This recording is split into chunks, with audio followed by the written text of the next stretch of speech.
Ku siapkan hatiku Tuhan untuk dengar firman-Mu saat ini. Ku sujud menyembah-Mu Tuhan, masuk hadirat-Mu saat ini. Curahkan urapan-Mu Tuhan bagi jemaat-Mu saat ini. Ku siapkan hatiku Tuhan untuk dengar firman-Mu. Firman-Mu Tuhan tiada berubah,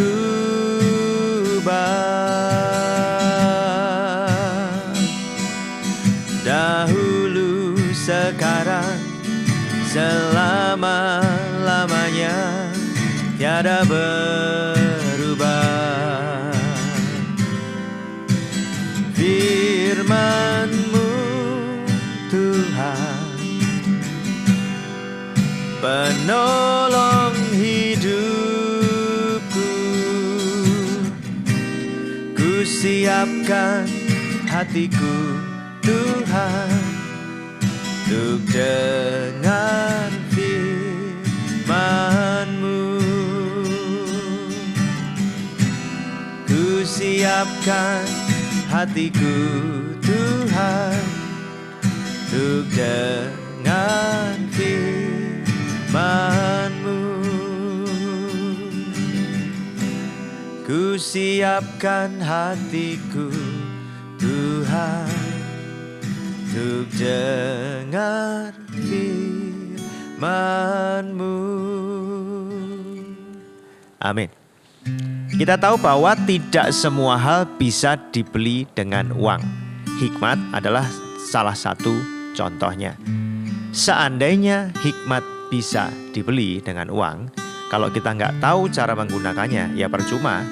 Saya pernah beli sebuah barang yang ketika saya nggak tahu cara memakainya, ya sudah, itu tergeletak begitu saja karena tidak tahu cara pakainya dan tidak tahu untuk apa, gitu kan.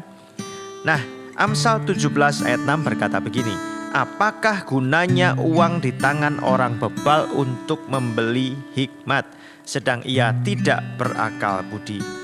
Hikmat ini adalah sebuah kemampuan untuk melihat yang tidak terlihat, mendengar yang tidak terucapkan, menilai segala sesuatu dengan bijaksana, dan memakai pengetahuan yang dia tahu untuk mengambil keputusan yang benar. Orang yang berhikmat tahu menggunakan semua informasi yang dia dapat untuk membuat keputusan dengan bijak dan hati-hati. Nah, cuman masalahnya ini nggak bisa dibeli dengan uang.